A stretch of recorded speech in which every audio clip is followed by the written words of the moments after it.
Freddie Kemp, I'm Fred's older sister and I'm only a year older than him, so we're very close in age. Great. Can you tell me a little bit about Fred? Yeah, well, he's my younger brother, as I said. He's got Muscular Dystrophy, Duchenne, and he is currently at college in Hampshire, residential college, which he's really enjoyed, but he's coming back soon. Yeah, he's very outgoing and loves all media stuff, and yeah, I don't really know what else to say. That's okay. What kind of things do you enjoy doing together?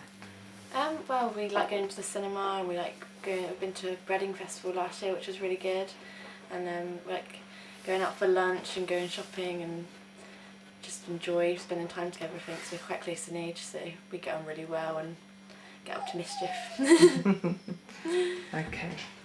So obviously growing up with Fred, you've obviously encountered some difficulties, some challenges, maybe some compromises that you've had to make as a family. Can you tell me a little bit about those? Yes, we've had some difficulties. I mean, there's been difficulties with funding, especially for equipment like a new wheelchair and a new bed, and sometimes with carers there's been a lack of availability and resources, so we've had some trouble there sometimes. So in like the holidays I might have not been able to do some things because I need to stay at home and help. But other than that, I suppose we haven't really been able to go away in the past few years, but we used to go away quite a lot, so that was good. We kind of got it done before, but as a family we kind of work together and we've come around these things, so it's been really good. Brilliant. Has it made a difference to the time that you've been able to spend with your mum? I'd say that she has a lot of hospital appointments, especially when Fred's back in holidays, because it always gets crammed in, so it's always quite hectic. But we will try and spend as much time together as we can, when we can. We make time for each other, which is really good. Yeah. And what services would you say that as a family you've found useful? Oh, we go to Little Bridge House Children's Hospice in Barnstaple, which has been really good. It's really nice there because it means Mum can relax and we can all just sort of have fun together and not worry about any carers or anything like that. So it's just been, yeah, it's been really nice going there. We've been to some family holidays as well. We went to Stackpole holidays, which was with other families with boys with Duchenne in. So it was really nice to meet with the siblings there and make a big connection throughout the UK from all around the place. So it helped us get ideas for services and stuff like that as well. Yeah. Okay. And you talked about as a family you've sort of found your way around things. As a family we've always been able to overcome the difficulties that we face. We face challenges, but we always find a way around them. There's barriers, but we don't let them get us down. We just take them as they come and usually manage to find a way around them. Like when we went to Reading Festival, there was obviously difficulties with taking an electric wheelchair into a muddy festival, but we managed to go through that with the help of others. And yeah, we just manage really. Brilliant.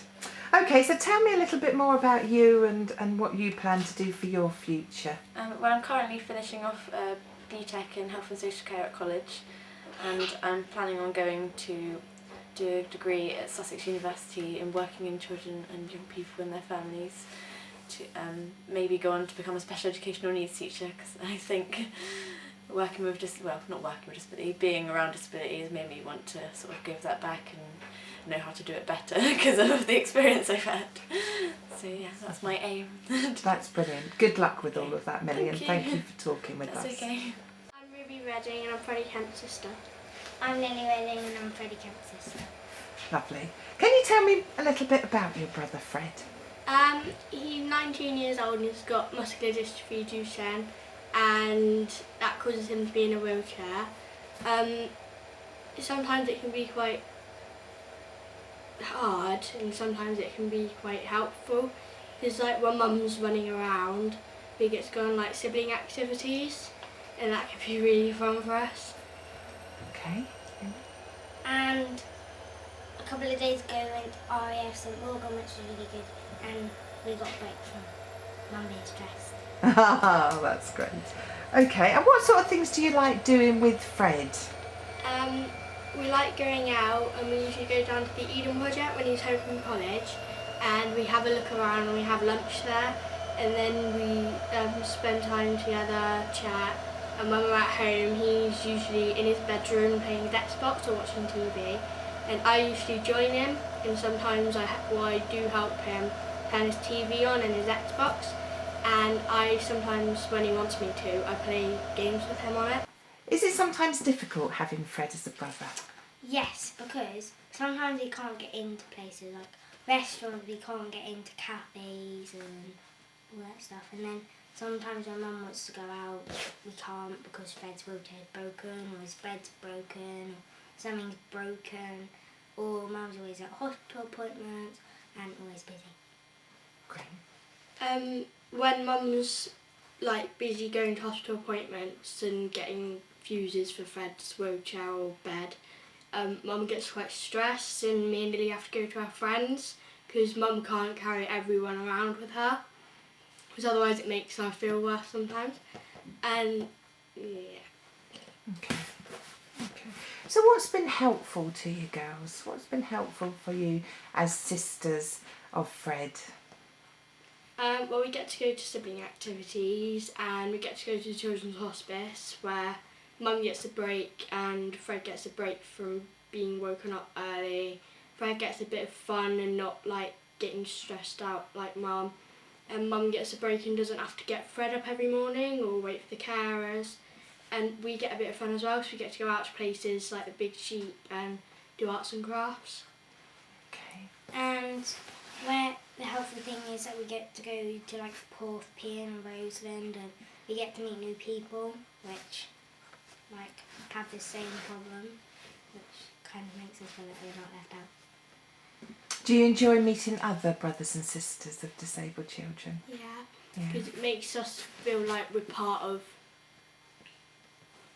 a group of people that are like going through what we're going through most of the time, and it actually makes us quite happy because most of my friends at school, they like think that I'm not normal, and they like sometimes make fun of me, and so yeah, I get to go and meet people who've got disabled brothers and sisters. They may not have the same disability, their brothers or sisters may not have the same disability as my sibling, but I still get to meet siblings of disabled children, so it makes us feel not left out. Okay. And where are you two at school at the moment? Well, I go to Penn School in Truro, and I'm really enjoying it, and I'm in year 7, so I'm only just getting used to the secondary school experience, but it's going really well so far. Great. I'm in year 6 at St Mary's Church of England School in Truro, and it's really fun because, well, it's not because we're on our way to our SATs, but it's You're doing your sats at the Yeah. moment, aren't you? Oh, okay. They'll be over soon. Okay. And what do you see yourselves as doing when you're older? Well, I want to be a beautician, and I want to help Fred out when he's older, because like I don't want him to be like left out with just carers. So I want him to feel like he's with someone that's really close to him. So if I don't get to be a beautician, I'll either be something else, but I'll still help Freddie out. Great. And Lily?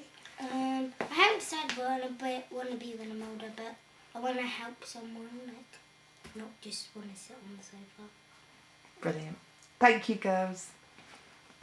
I am Freddie Kemp, I'm 19 and I've got muscular dystrophy Duchenne. Tell me a little bit about yourself. What kind of things do you enjoy? Mainly I'd probably say sport, that's one big thing. Like with football and all sorts, but wheelchair football as well, enjoy playing that. I haven't played it for a while, but I still enjoy playing it, yeah. And music as well, going to music events, like getting out and about. Okay. Lovely. And through the years, have you had experience of quite a few services? Yeah, a few good, a few bad. But I'd say some of the good ones, definitely Lisbon Town, it's got to be up there. One of them because, yeah, they just give me that was my first, I know my parents have always promoted my independence, but that was where I really got to, like, do what I wanted to do, basically, like going to the cinema and like being in control and going out, yeah, which was really good. And yeah, just nice to see my parents having time as well with my other siblings, because yeah, a lot of it is with me, hospital appointments, which is good news. And what about your sort of schooling and your college now? Tell me a bit about that. Yeah, I go to Truro College up in Hampshire, which is a college for disabled people, and it's I'm mixed based, so I go to Alton College, which is the mainstream sixth form, and I also go to Truro College, and I'm doing media studies at Alton College and photography at Truro College. Really enjoying those courses, yeah. Hopefully taking them further as well. Okay. And what has been the difference about being away as an out of county college? Definitely, it's given me a new lease of life, and I'm in control of everything, and yeah, and I think it's helped me mature a lot. I'm really happy that I went there, and yeah, really pleased. Good. And has there been anything else that you found helpful as far as support from services?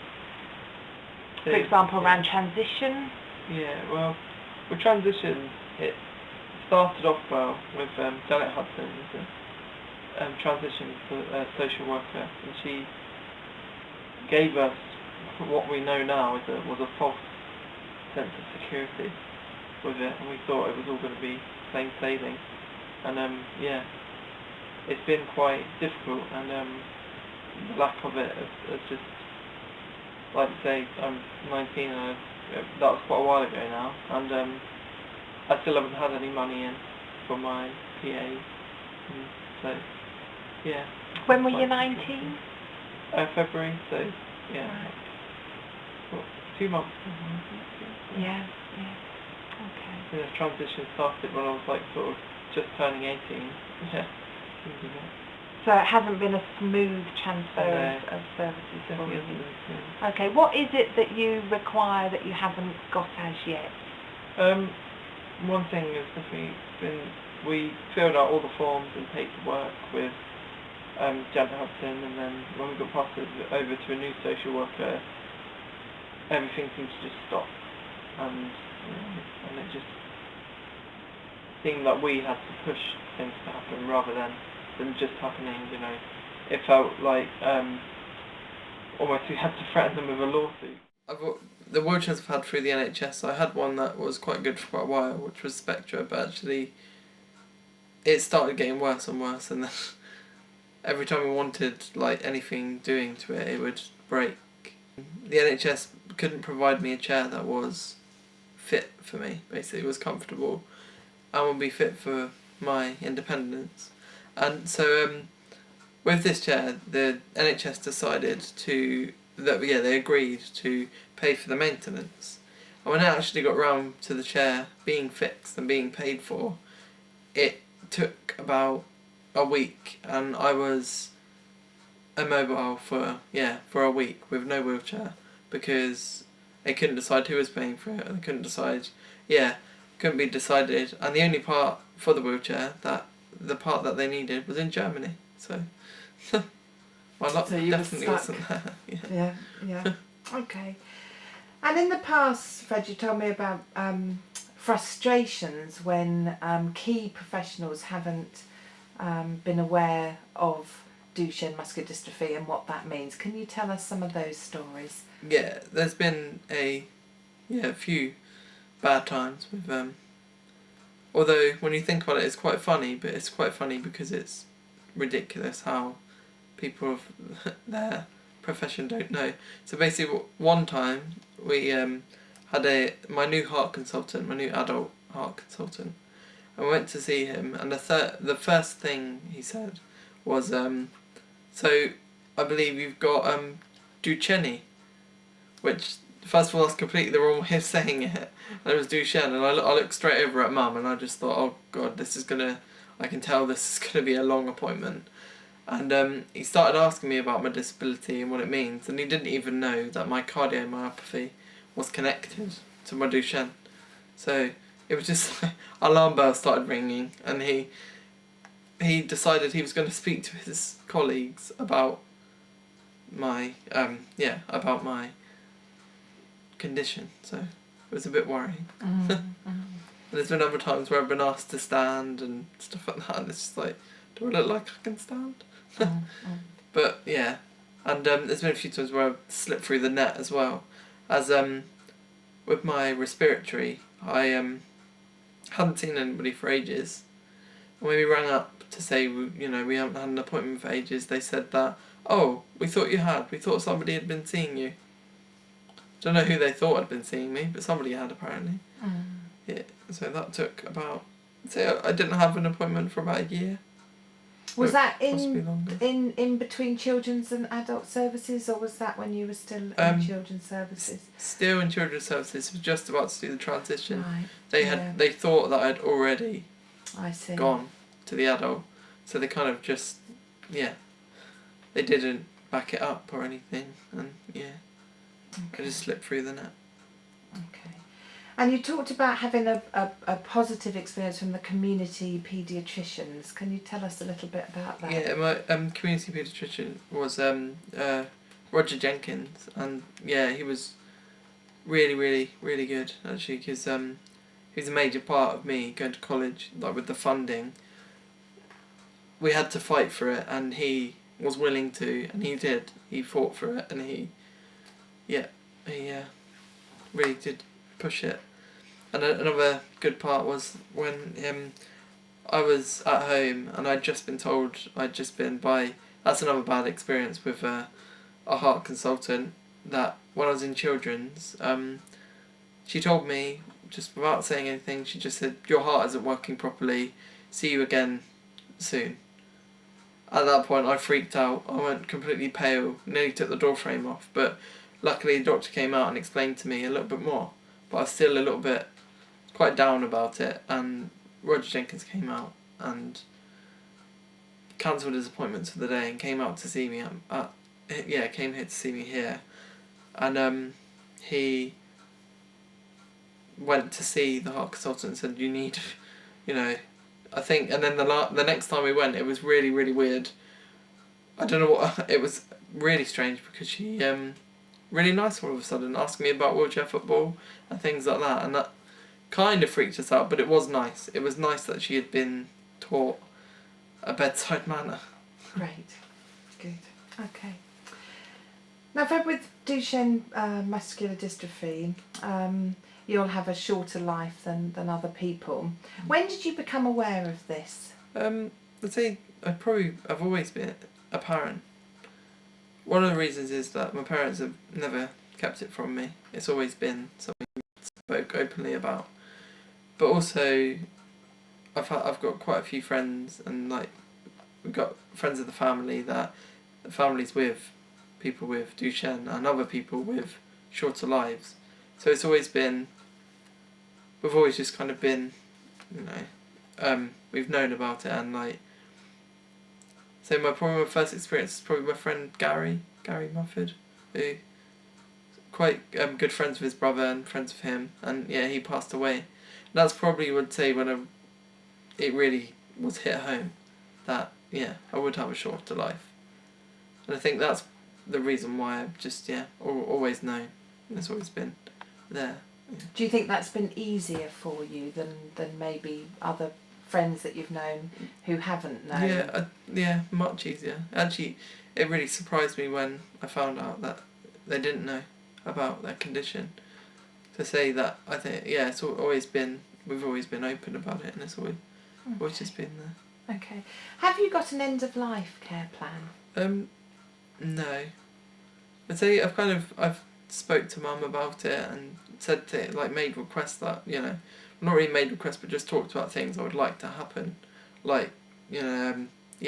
just where I'd like to be and places like that, but as in for official documents or anything, nothing like that's been signed. Nobody's come out, nothing like that. Nobody's discussed it. So, nothing's really happened. Okay. Do you feel it would have been good to have some support from professionals for your family to write that plan? I definitely. And who would you say would be the best person to write that with you? I'd probably say somebody who has known us, in the health, who's known me and my family for most of my life, and known all of us, somebody like Roger Jenkins, because somebody with that would be really, you'd feel comfortable talking about it, because obviously you can't just talk about it to somebody you've never met before. It's quite although, I don't really think about it that much, but it's still quite, it's quite a hard thing. There needs to be somebody who's I'm comfortable with and everybody's comfortable with. Yeah. Lovely. Yeah. Thank you. Okay. So what's your plans at the minute? I know you finish college very soon. Yeah, What are your plans? Last term, yeah. It's kind of very strange it's my last term. But look forward to it. I'm going to take a gap year. And then after the gap year, I'm not quite sure yet, but I think I'm going to go on to university. But in the gap year, I've got quite a few things I want to do. I want to travel, really. Whilst I'm all fit and healthy, I want to be travelling and everything. So, and one thing I definitely want to do is go on a cruise. And I've looked at cruises already, so looking forward to it. Anywhere particular? We're looking at America. America's definitely one I'd love to do, because I'd love to go to New York, but at the same time, I'd love to go to the Mediterranean, nice and hot. Right. I've been been to France, but it'd be nice to get to go to Spain or Italy. So yeah, it'd be a nice thing to do. That sounds great. What would you study at uni if you go? I've looked. My course I'd prefer to do would be film, TV, and radio production. Yeah, a really good course. Yeah, but I'd say one of the main reasons as well I want to take a gap year is because I don't think I've found anywhere that's really made me eager to go. Yeah. Okay. But still looking. Still. Yeah. What have been the difficulties with looking at universities? What hasn't suited you? Some of them I just haven't enjoyed the vibe, and some of them the bedrooms have been basically just like a shed, really small, not enough room for my bed and 2 carers. It would be just too much hassle.